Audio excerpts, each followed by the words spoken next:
네, 이번 동영상에서 제가 말씀드릴 내용은 손절매입니다.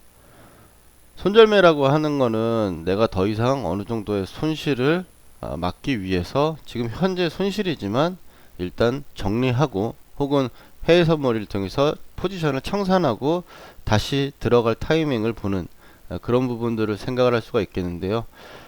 주식 투자나 해외 선물 투자를 할 때 내가 할 수 있는 것과 없는 게 있어요. 있는 거는 시장에 내가 할 수 없는 거는 시장이 어떻게 될 것인가 나는 예측을 하고 공부를 하고 또 확신을 가질 수도 있지만 그게 100% 확실하게 이뤄낼 수 있는 그런 현상이나 이런 건 아니죠. 그래서 손절매라는 것도 꼭 필요한 부분인데 내가 매매를 할 때 내가 스스로 할 수 있는 거 그거를 정말 정확하게 지키는 게 정말 중요하다고 생각을 하는데요. 내가 할 수 있는 건 어떤 게 있을까요? 내가 매매 를 하는 데 있어서 갖고 있는 기법, 그 기법에 대해서 올바른 태도, 분할 매수, 혹은 내 기준에 의한 홀딩, 그 다음에 또 내가 갖고 있는 기법이나 내가 가진 생각에 의해서 일괄적으로 적용시킬 수 있는 뭐 매도 포인트라든지 정리하는 그런 부분들이 좀 내가 할 수 있는 부분이겠죠. 내가 할 수 있는 부분만 굉장히 잘해도 혹은 내가 할 수 있는 부분을 명확하게 지키기만 해도 생각보다 큰 기대 이상의 손실은 보지 않고 오히려 수익이 날 수 있는 확률을 점진적으로 올려주는 방법이기 때문에 그 어떤 분할 매수와 뭐 손절매 그리고 이익 실현 어떤 그런 매매 결정의 단계에서 가장 중요한 거는 손절매라고 하죠. 그 손절매에 대해서 한번 이야기를 해보도록 하겠습니다. 손실의 한도라는 부분에서 손절매라는 건 이상적인 손실 한도는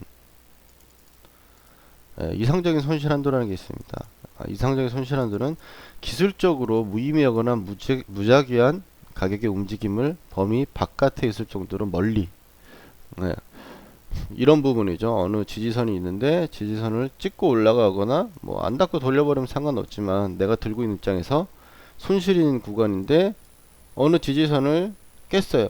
깼는데 깨고 다시 또 회복하는 듯하고 뭐 이런 식으로 움직이는 이런 구간을 무의미하다. 아직 여기가 지지를 확인하거나 이탈했다고 볼 수가 없기 때문에 무의미한 구간에서 최대한 멀리 떨어진 곳에 손절매를 잡아야겠죠. 반면에 내가 여기까지 원래 기대를 하고 매매를 하는데 손실을 여기까지 보겠다고 매매를 하는데 그거보다는 여기까지 빠지게 되면 더 많은 손실을 보게 되겠죠. 그래서 그 손실을 최대한 적게 볼 수 있도록 타이트하게 잡아야겠죠. 맞죠? 그래서 이 부분은 첫 번째 조건과 동시에 거래로 인한 위험을 충분히 통제할 수 있을 정도로 가깝게라는 거. 두 번째, 이 부분들은 서로 상반된, 모순된 부분이기 때문에 첫 번째는 멀리 떨어지려면 그만큼 난 손실을 키워야 되는 거고 손실의 가능성을 키워야 되는 거고 거래를 위한 위험을 충분히 가깝게 라고 한다면 무의미한 가격대에 내가 손절매를 책정할 수도 있겠죠. 그래서 손절매를 책정하는 거는 항상 무의미하다고 생각되는 그 구간이나 혹은 일정한 패턴에 의해서 내가 정형화 시켜 놓은 손절매 등을 실행하면 좋을 것 같습니다. 손절매라고 하는 부분에는 세 가지 방법이 있습니다. 첫 번째는 가격의 손절, 두 번째는 생각의 손절, 하나는 기회비용의 손절입니다. 첫 번째 가격의 손절은 우리가 가장 많이 하는 손절 방법이기도 하지만 가장 1차적인 방법이기도 합니다. 가격에 대한 손절이라고 하는 건 뭐 5% 빠졌으니까 더 이상 빠지면 안 돼서 5% 손절했다. 가격이 몇 퍼센트 빠졌으니까 손절했다. 이런 부분을 가지고 가격 손절이라고 얘기를 하는 거고요. 생각의 손절과 기회비용의 손절은 손절이긴 하지만 꼭 손실은 아닙니다. 무슨 얘기냐? 생각의 손절은 내가 가상의 어떤 시나리오를 가지고 매매를 하겠죠. 진입을 하고 매매를 했는데 생각대로 움직이지가 않아요. 움직이지가 않으면 이제 생각보다 움직이지 않으므로 어느 정도 살짝 올라갔다가 뭐 이 선 분봉상에 뭐 이 5일선 분봉상에 10선을 타고 막 올라가야 되는데 올라가지 않고 살짝 깨지더니 다시 되돌아 내려오려고 그래. 내가 생각하는 거와 달라. 그러면 정리를 하는 거죠. 약수익이라도 정리를 해가지고 나오는 것. 수익은 보았지만 이것도 손절의 범주에 넣습니다. 세 번째로는 이제 기회비용의 손절인데요. 기회비용의 손절이라고 하는 건 내가 손실은 아니야. 근데 너무 움직임도 없고 시장은 움직이는 것에 비해서 나는 현재 너무 지루하고 힘들어.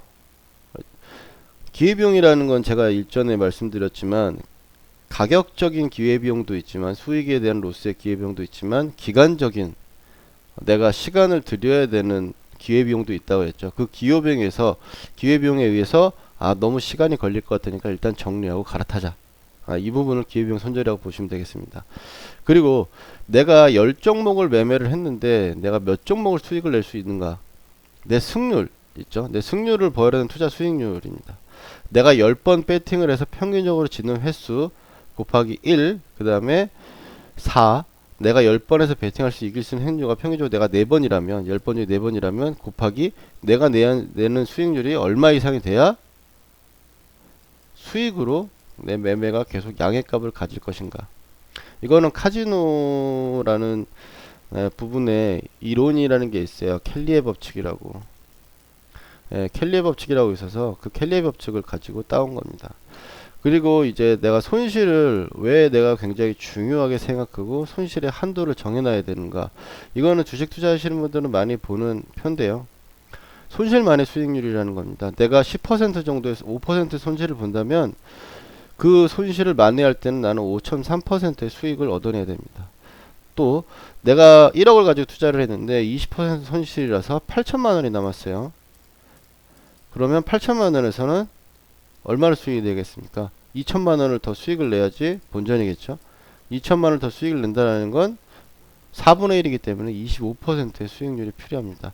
빠질 때 손실률과 올라갈 때 수익률을 훨씬 더 많이 내가 올려야지 수익을 내기 때문에 결국에 양의 값을 가지려면 내가 매매 한 번을 진행했을 때 최대한 잃지 않거나 손실폭을 최대한 짧게 잡을 수 있는, 그래서 매매를 양이나 수량으로 접근을 하는 게 아니라 질로서 좋은 자리, 좋은 타이밍을 기다렸다가 매매를 하는 것이 가장 중요한 포인트라 하겠습니다. 투자 손실이 90%가 깨졌을 때 내가 뭐 1억 투자를 했는데 1000만 원 남았겠죠. 이 1000만 원 가서 1억 만들려면 어떻게 됩니까? 900%의 수익률을 올려야 됩니다. 그냥 대강 봐도 20% 이상 손실이 나면 좀 힘들겠다, 그죠? 그러니까 최대한 손실은 제한하고, 손실을 제한하기 위해서 내가 할 수 있는 행동들을 많이 생각을 합니다. 분할 매수를 하고 최대한 참고, 매수를 참고, 안 들어가면 본전이니까요. 진행을 하던 부분이 있어야 되겠고요. 그 다음에는 이제 수익을 낼 수 있는 확률을 높이면서 매매 태도, 손실한도 두 번째인데요. 기대 손실로 판을 짜라는 소리가 하겠습니다. 만약 내가 5%를 손절매기를 하기 위해서 10만원에 매수한 주식을 95,000원의 손절가를 잡았어요. 그리고 그거는 21선을 기준으로 내가 손절을 잡았습니다. 21선을 이탈하는 거를 어떻게 책정을 할까요, 우리가? 보통 10만원에서 나는 95,000원 되면 5% 손실이니까 한번 내가 진입을 한번 해봐야겠다 생각하고 들어갑니다. 근데 이 매매는 결국에 5% 매매를 가지고 5% 자리가 21선이고 21선 자리가 95,000원이었다면 절대로 5%의 손실을 마감할 수가 없습니다. 50%의 손실을 내고 이 이동평균선에 왔을 때 이 가격이 그냥 딱 해서 툭 하고 그냥 바로 빠져버리는 게 아니죠. 빠져버린다면 이제 이 슬리피지라든지 생겨가지고 내가 95,000원에 팔려고 했는데 92,000원, 9만원에 뭐 팔게 되겠고요. 92,000, 95,000원을 이탈 확인한다라는 게 필요하겠죠. 이탈 확인은 뭐냐면 어느 지지선이 있어요. 이 지지선을 결국에 지지를 하고 주가는 반전을 할 겁니다. 이거는 이제 내가 정해져 놓은 거죠. 일단은 지지를 하고 올라간다면 여기서 어떤 식으로 이 지지선에서 움직일 것인가. 이 지지선까지 강한 종목들은 안 닿고 올라갈 거예요. 안 닿고 반전을 해서 올려줄 거고, 보통 일반적인 종목은 지지선을 생각하는 구간에서 찍고 반등을 주겠죠. 근데 좀 더 이 투자자나 개인 매일량이 많거나 물량을 소화해야 되는 어떤 그런 부분에서는 갑자기 깼다가 다시 일시적으로 회복하는 V자 반등을 내면서 휩소를 만들어내고 돌려내는 모습이 있을 겁니다. 그러면 내가 깨지지 하고 팔았더니 내가 최저점에 팔았어, 이렇게 생각하는 매매를 많이 하게 되죠. 그리고 매매를 하게 되는 게 이 구간을 내가 매매에 넣질 않았기 때문에 그래요. 여기만 지켜낸다면 나는 수익을 낼 수 있을 거야, 저기는 지켜줄 거야, 이런 생각 때문에 이 휩소라는 구간을 처음부터 매매를 접근을 하는 방법에 넣지 않았기 때문에 이 구간에서 가장 최저점에 좋은 평단가를 가졌음에도 정리를 하게 되는 겁니다. 분할 매수를 그래서 약간 높게 살 수도 있지만 밑으로 밀린다면 관망하다가 돌릴 때 매수를 한다든지, 혹은 깨고 나서 회복하는 국면에서 다시 추가 매수를 할 부분까지 생각을 해두고, 손절매는 최소한 이 휩소라는 구간을 잡아낼 수 있는 폭까지 매매 머리에 염두에 두고 분할 매수를 감행하는 것이 좋겠습니다. 일반 초보자분들은 이걸 가장 못하기 때문에, 그리고 또 생각을 하지 못해요. 의미 없이 날리는 2~3%의 손실들이 결국에 내 계좌를 까먹는 벌레들이 되기 때문에, 그거를 가장 없애는데 주력하기 위해서는 이 구간까지 내가 기대 손실을 가지고 판을 짜고 매매를 진행해야 될 것 같습니다. 그 다음에는 이제 손실 한도를 정하는 방법이에요. 손실은 뭐 지지선을 이탈했을 때, 지지 이탈 시 이 지지가 깨졌을 때 내가 손절을 하게 되는데, 이 손절에 대해서 보려면 지지라는 걸 확인해야겠죠. 지지라고 할 수 있는 거는 제가 앞서 설명드린 게 두 가지가 있어요. 정적 지지와 또 뭐가 있죠? 동적 지지. 정적 지지와 동적 지지가 있는데, 정적 지지는 수평선으로 손절선의 가격이 움직이지 않는 거라고 했고요. 동적 지지는 이동평균선이 이런 식으로 움직이면 거기 이동평균선에서 몇 퍼센트 정도 빠졌을 때 내가 손절할 것인가 감안을 해서 뭐 점선 처리라도 해둔다면 21선에서 3% 정도가 빠지면 나는 손절매를 해야지. 그러면 3% 책정을 해놓고 선을 차트에다가 그려놓거나 하면 도움이 많이 되겠죠. 동적 지지에서 내가 이탈을 했느냐 만드느냐 안 했느냐 판단을 하기 위해서는 엔벨로프를 그 해당하는 이평선에 퍼센티지를 넣고요. 그 다음에 위에는 지울 수도 있거든요. 그러니까 아래쪽에다가 허용오차를 잡으시면 되고, 그 다음에 손절선을 내가 수평선을 잡았을 때 그 가격대에서 아래 휩소 구간까지는 방지할 수 있는 폭을 손절선을 그으시기 바랍니다. 그러니까 즉 우리가 그냥 눈에 보이는 21선이나 혹은 내가 지금 보고 있는 박스권의 저점이 손절매 가격이 되지 않는다라는 거죠. 이해되시나요? 그 가격에서 변동을 보일 수 있거나 순간적으로 무의미하게 움직일 수 있는, 순간적으로 누가 옆집 아저씨가 갑자기 나는 그냥 전재산을 투자를 해가지고 2천만원을 막 매매를 했는데 마지막 저점을 찍는 그 순간에 내가 그 사람이 마지막에 탁 하나 던져갖고 호가가 하나 더 낮았어. 그런 거는 의미 없는 부분에서 내가 거기서 같이 던져주는 모습은 보이면 안 되겠죠. 그래서 기준선이라고 잡을 수 있는 차트에서 기준선을 설정을 하고 기준 2평을 설정을 했다라면, 거기서 내가 그 구간부터 손절매를 가장 감행할 수 있는 마지막 보유선을 설정을 하고 매매에 임하시면 될 것 같습니다. 순간의 어떤 거래 공백이나 스탑런, 그 다음에 속임수 패턴들에 의해서 눈에 보이는 지지선은 많이 흔들릴 수 있는 부분들 생각을 해주시고, 좀 전에 말씀드렸던 이게 결국 지지가 된다 하더라도 지지를 확인하는 과정이 꼭 그 가격을 딱 찍고 바로 돌려줘야지만 지지하는 건 아니다.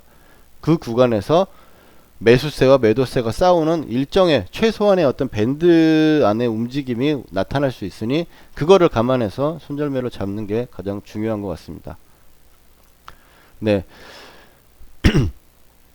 자, 여기까지 손절매나 손실의 한도를 내가 잡는 방법에 대해서 한번 이야기를 드렸고요. 앞으로 또 내가 할 수 있는 관리와 내가 모르는 거에서 예측할 수 있는 관리들에 대해서 공부를 하나씩 알려드리도록 하겠습니다. 감사합니다.